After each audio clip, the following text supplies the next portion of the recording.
it's your friendly neighborhood potato witch. Welcome to the show. Most people, when they make videos about Bubsy 3D, save it for a particular subscriber count or channel anniversary. Not me, though. Oh no, I'm starting off with this notorious game right from the outset. Why am I doing this? Not because it's so notorious, not because I'm trying to make some sort of name for myself, although that would be pretty cool, but because I have history with this game. Flashback to December 1996. Imagine me, a little baby potato witch, excited about getting a PlayStation and some video games. Okay, that wasn't a baby potato, I was 12. Hush. It's not like adolescent potato was a thing. One of these games was Bubsy 3D, which, was a game. But I played it, and I got reasonably okay at it for someone who hadn't played a platform game since Sonic the Hedgehog 2, and... Okay, here's the thing. I used to like this game. I defended it. I was a naive little spud back in the day, so full of faith. Faith in what? Faith that a game wouldn't be released unless it was exactly how the developers intended it to be. Back then, I didn't know about deadlines, or quality control, or testing, or reviews, or any of that stuff that I know now. I was absolutely secure that if a game was a certain way, that was the way the developers wanted it. Barring random glitches, which, were nobody's fault. Sometimes these things happen. But Bubsy 3D? No, it wasn't a bad game, because in my little mind, there was no such thing as a bad game. I hadn't played many video games at this point in my life. So I played it, and I failed at it many times, but that just convinced me that I needed to get better at it. And I did. Slowly but surely, I improved. I got further each time I played, and I rested easy, sure that any problems I had didn't come from bad controls or graphics that made your eyes bleed, but from me. I wasn't good enough, and I had to get better. I never did beat the game as a kid. I honestly put it out of my mind for years, only remembering it even existed once YouTube reviewers started highlighting it as one of the worst games ever. So maybe it's about time I gave it a second look. My taste and skill in video games has improved over time. I'm better used to judging the good from the bad. I know very well that games are frequently released in states that the developers would rather avoid but have to deal with because they're not always in complete creative control. How does my adult potato brain and all its knowledge deal with the notorious Bubsy 3D? Well, it's still a game. The FMV sequences, such as the opening that provides the game's backstory, don't look too terrible for the early days of the original PlayStation. I've seen worse, let's put it that way. I wouldn't go so far as to say they're charming or anything, but they're tolerable if you like cartoony style when translated to brightly colored polygons anyway. The game's backstory, which is entirely missable if you don't idle at the beginning of the game, because it only plays if you don't press any buttons, is about the ongoing battle between the Woolies, these alien dudes, and Bubsy Bobcats. Now, I want to say here that I haven't played the Bubsy games that came out before this one, so maybe there's something I'm missing here, but from this scene alone, Bubsy seems like a right dick. The Woolies kidnap Bubsy, yeah, but it's to try and get rid of him because he keeps bopping them. They just want him out of the way, but then he escapes and the Woolies want to catch him again before Bubsy hurts anyone, and then BAM! Bubsy jumps in, smacks the Woolies' speechifier aside, says some one-liners, and the game begins. Now, yeah, if you look into the previous games, you find out that the Woolies invaded Earth and wanted to steal all the yarn, and Bubsy was trying to stop them, but that isn't how it's presented here. You just kind of take it for granted that the Woolies are the bad guys, and you, good guy Bubsy, have to defeat them. You're loose on the Woolies' home planet of Rayon, and you have to collect atoms and rockets so you can escape their clutches completely, but from all the story that's given to me here, dude, I'm on the side of the Woolies. They were just living their best lives until this asshole Bobcat comes along and starts jumping on them. The hell? Power to the Woolies! Okay, in all seriousness, now that the game has begun and you get to take control of Bubsy, the problems with the game become clear very quickly. First thing you'll notice is the game's graphics, which look unfinished, and that's being generous. Everything is harsh lines and bright colors and the bare minimum that someone could call textures. It looks, not to put too fine a point on it, ugly. It looks like what got shipped as the final version was actually an early alpha build of the game. Something set up so that people could test the environment layouts and make sure there were no huge roadblocks or major glitches or whatnot that would interfere with standard gameplay. I know the Bubsy aesthetic is meant to be cartoony, not remotely realistic, but there's a right and wrong way to do that, and this is the wrong way. Compare Crash Bandicoot, a game which had been released a few months earlier. It also had a rather cartoony aesthetic that it was going for, and it still managed to provide better environments than Bubsy. This is, simply put, not good. It's garish and primitive, and if this is what the developers at Eidetic were going for at the time, then, my dudes, please, retroactively raise your standards. This is an abomination. Okay, putting aside how ugly a sin this thing looks, the next thing you'll notice on playing are the controls. They are also bad. 3D platformers were in their infancy at the time, so I'm gonna lob a little bit of forgiveness their way for not conforming to an industry standard when there really was no industry standard at the time. But tank controls? Really? This was what you thought would be the best way to control a character in 3D space? Controls where turning means losing your general forward momentum in order to turn your body to the side and then run straight again. Sure, you can push 2 directional buttons at once to both turn and move forward at the same time, but good frickin' hell, it's awkward. You're more likely to turn too far while you attempt to move forward enough, or else over or undershoot your goals you try to turn the right amount. It's clumsy and awkward and, again, not good. This would be bad enough on its own, but the camera makes it even worse. You don't control the camera. Most of the time, it's stuck very close to Bubsy and low down, like you're floating it around the height of Bubsy's shoulder blades, only 5 feet back. Unless you jump. Then it changes to an overhead view to let you know where you're gonna land. But when you're dealing with constantly platforming, this camera setup is freaking atrocious. There are times where you'll need to just jump in place for no reason except to shift the camera view so you can see where you're supposed to go next, because when you're on a high platform and you need to jump down somewhere and the camera's practically staring at your bobcat butt, you can't tell where you need to go.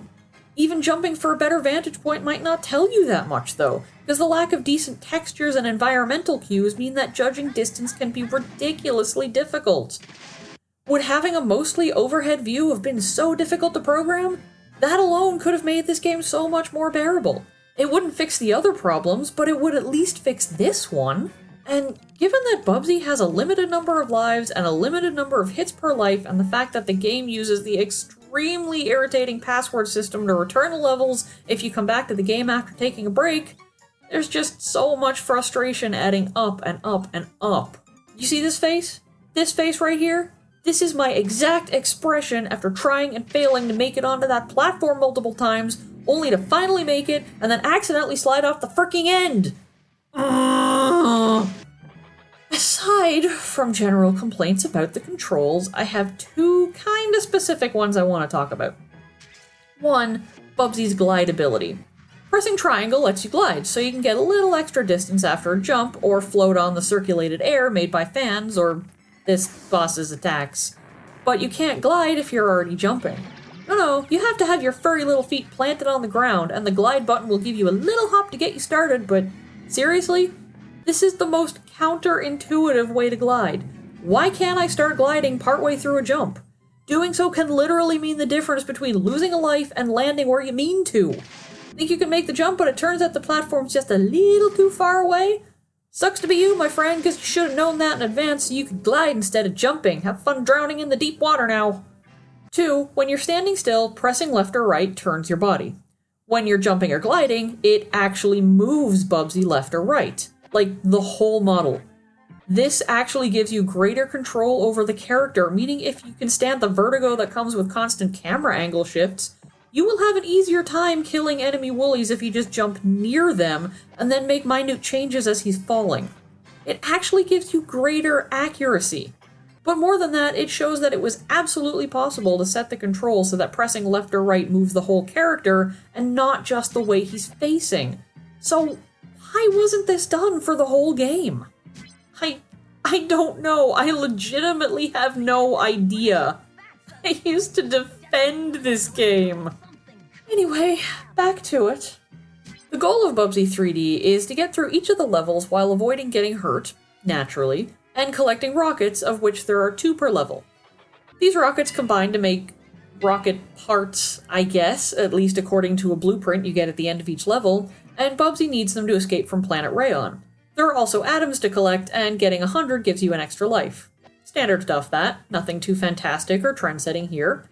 You can get through levels without collecting the rockets, though I suspect you actually won't be able to beat the game unless you do. Not that I know personally, because I've never made it that far, and I'm not minded to put myself through the agony that it would take to find out. There are weird twisty-turny telescopes every once in a while that will zoom the camera out and show you the nearby rocket location, giving you an idea of where to go. Some are pretty easy to find, and getting them just requires a little bit of platforming. Others require you to fire atoms at solid walls in order to destroy said walls. But only some walls do this, so, don't go wasting your atoms shooting at every wall. I'm sure this was explained in one of the game's many helpful question mark hint markers, but if it was, I must have actually missed that one. I only knew to do it because I vaguely remember doing it when I played this game as a teenager.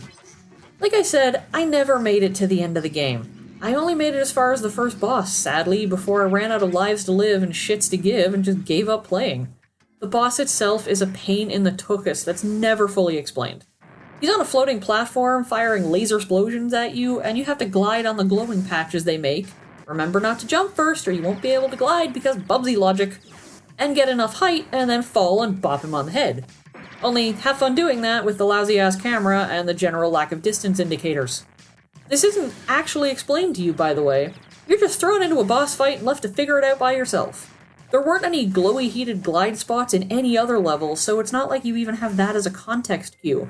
The arena itself is very small, and most of the time you can't even see the boss because he's so high up, and since he also moves around, chances are you'll get hit at least once just trying to turn around to figure where he even is. I legitimately don't understand how this game was released in the state that it's in. I really don't. Even worse, I can't believe I used to actually think this game was good. Like I said, I know I was young and ignorant and hadn't actually played that many video games by that point in my life, but still. You'd think the amount of problems I was having just doing things like accurately collecting atoms might have tipped me off to the fact that, hey, maybe there are better ways of playing this game. Maybe there are better things that could have been done to improve the overall experience. The sad fact of the matter is, whether what we got was the intended finished game or not, Bubsy 3D went down in infamy. Got passable scores and reviews from a lot of gaming magazines in the beginning, but as time went on and people saw more of what the PlayStation and its contemporaries were capable of, I think they started to see Bubsy 3D in a different light. Where first they saw it as a quirky and unique early entry into the 3D platforming genre, pretty soon they got to see other games that were in development around the same time, compare them, and saw that in all ways, Bubsy 3D just lacked.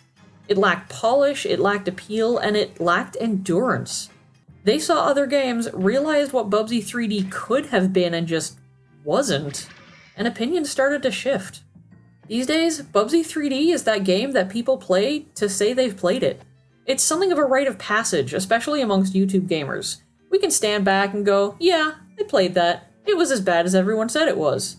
Though I'm hardly the only one, I haven't seen too many people say that they actually played Bubsy 3D when it first came out, way back in the dark ages, when gaming meant walking uphill both ways in a snowstorm and we had onions tied to our belts, which was the style at the time. Wait, what was I saying? Oh yeah, Bubsy 3D isn't worth it except as a rite of passage. If that.